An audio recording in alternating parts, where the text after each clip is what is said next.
Have you ever felt like you're carrying the weight of the world on your shoulders, but you can't show it? Like you have to be the unshakable rock for everyone else, even when you're crumbling inside. You're not alone. Today, we're diving deep into the silent struggles of modern men, exploring the psychological traps that keep us from being our true, vulnerable selves. This isn't about weakness. It's about finding a new kind of strength. Let's start with the first major trap. To Stoicify, from a young age, many of us are taught that boys don't cry. We're conditioned to suppress our emotions, to put on a brave face no matter what. This stoicism becomes a suit of armor. It might protect us from perceived judgment, but it also isolates us. It prevents us from making deep, meaningful connections. Because genuine connection requires vulnerability. We learn to bottle up sadness, anxiety, and fear, treating them like enemies to be conquered, rather than signals to be understood. The problem is, emotions don't just disappear when you ignore them. They fester. They build up pressure until they either explode in unhealthy ways, like anger and aggression, or they implode, leading to burnout and depression. This isn't just a personal choice. It's a script handed down through generations. Breaking free means realizing that showing emotion isn't a sign of weakness. It's a sign of being human. It's about having the courage to be authentic. Next up, we have the second trap, the competitor complex. Society often frames life as a constant competition. Who has the better job?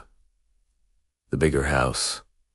The more impressive accomplishments? Men are particularly susceptible to this mindset. We're pushed to be alpha, to dominate, to win at all costs. This creates a relentless pressure to perform and measure our worth against others. The dark side of this is that it fosters a scarcity mindset. If someone else succeeds, it can feel like our own failure.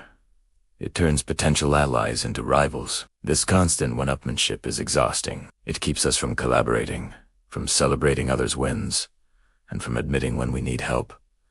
Because asking for help can feel like admitting defeat. True success isn't about being better than everyone else. It's about being better than you were yesterday. It's about collaboration, community, and lifting each other up. This leads us directly into the third psychological trap, the provider mandate. For centuries, a man's value has been tied to his ability to provide financially. While being a provider is a noble role, it becomes a trap when it's the only asterisk measure of your worth. We see this all the time. A man loses his job and feels like he's lost his identity. He feels like a failure not just professionally, but as a man, as a husband, as a father. This immense pressure to be the sole or primary breadwinner can be crushing. It forces men into jobs they hate, makes them work punishing hours, and disconnects them from their families and their own passions. It also devalues all the other ways a man can contribute. Emotional support, being a present and engaged parent, creativity, and community involvement. Redefining masculinity means recognizing that your worth is not your wage. Your value lies in your character, your love, your presence, and the positive impact you have on the people around you. Now for the fourth trap, and it's a subtle one.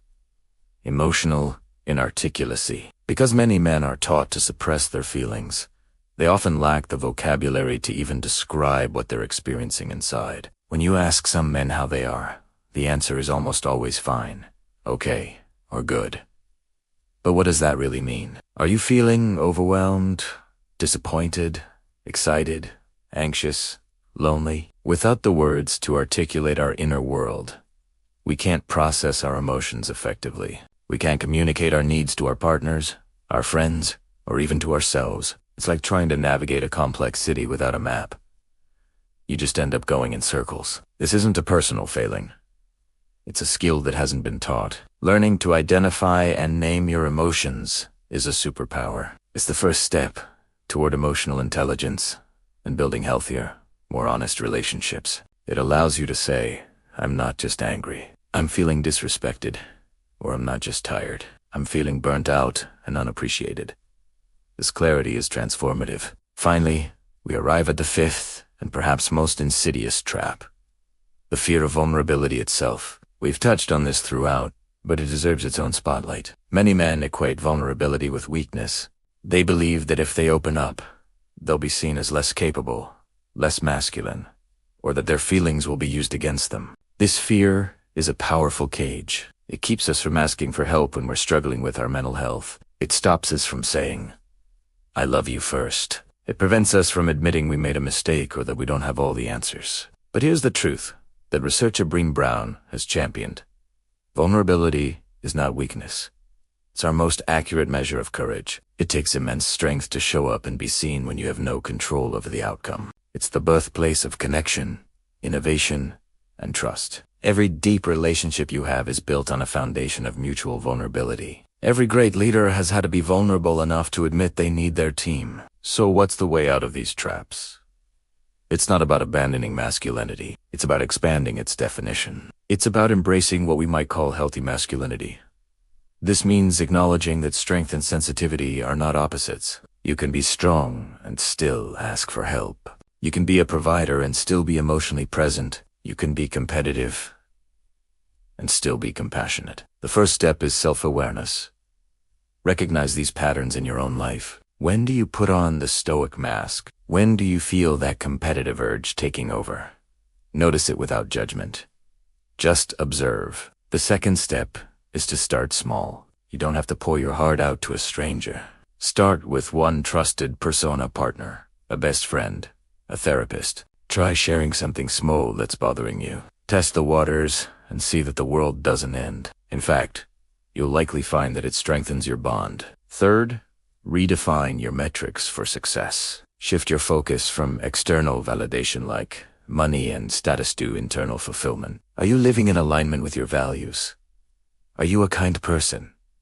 Are you growing? And if you're struggling, truly struggling, please know that seeking professional help is one of the strongest things you can do. A therapist can give you the tools to navigate your inner world and break free from these destructive patterns. There's no shame in it. Just as you'd see a doctor for a broken arm, you should see a therapist for your mental and emotional health. Your mind is your most valuable asset. Treat it with care. The world needs a new model of masculinity, one that is flexible, emotionally intelligent, and authentic. By breaking free from these 5 psychological traps, we can not only improve our own lives, but also become better partners, fathers, friends, and leaders. We can build a world where men are free to be fully human, with all the complexity, emotion, and vulnerability that entails. It's a journey, not a destination, but it's a journey worth taking. Thank you so much for joining me on this deep dive today. If this resonated with you, please share it with a man in your life who might need to hear it. Let's start these conversations and support each other. Don't forget to like, subscribe, and hit that notification bell for more content. That helps us all live more authentic lives. See you in the next one.